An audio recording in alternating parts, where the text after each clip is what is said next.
Docente, muy buenas noches. Voy a pasar a exponer sobre mi trabajo y de las PPTs que he realizado.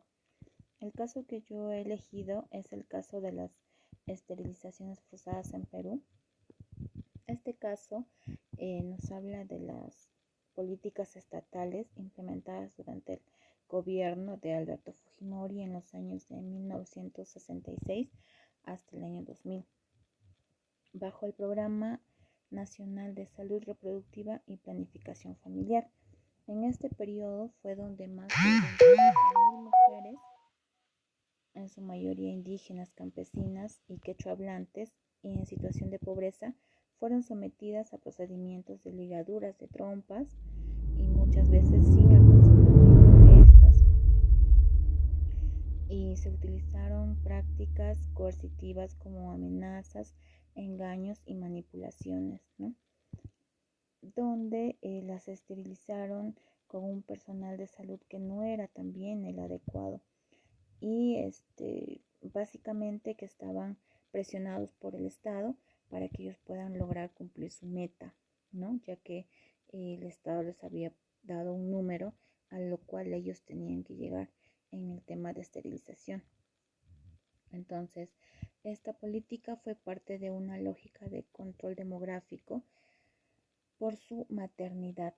El presente caso fue llevado a la Corte Interamericana de Derechos Humanos, donde se denunció la responsabilidad del Estado peruano por violaciones graves a derechos fundamentales, como es el derecho a la integridad personal, a la autonomía reproductiva, a la igualdad, a la salud y a la vida.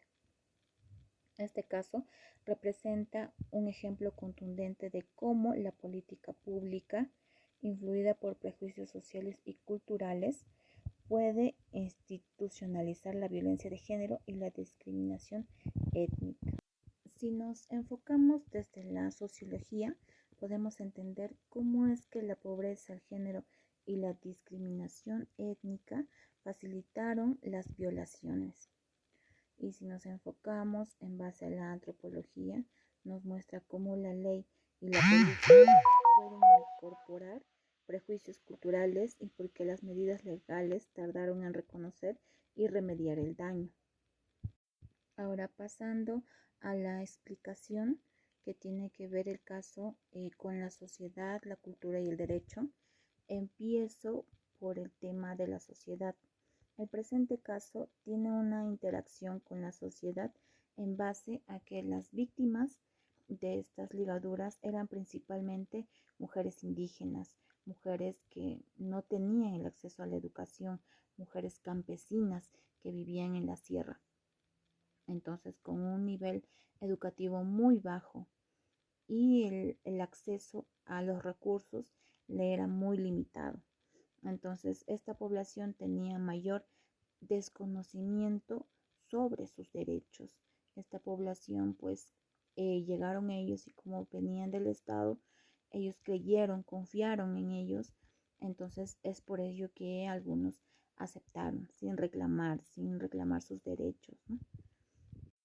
Ahora, en el tema de la interacción con la cultura, existían demasiados estereotipos y muchas veces se confundían los roles de género, pues se consideraba en estas épocas que la maternidad rural era básicamente una carga, legitimando la intervención estatal bajo una lógica poblacional.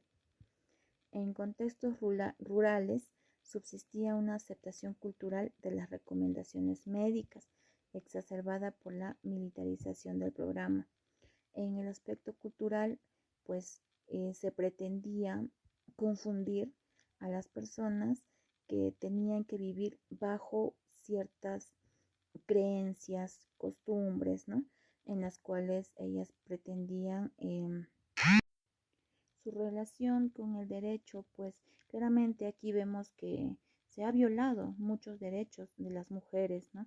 Y entonces la Corte y otros organismos han catalogado estos derechos como violaciones del derecho a la salud, a la integridad, a la dignidad y a la autonomía reproductiva, calificándose incluso como crímenes de lesa humanidad y genocidio.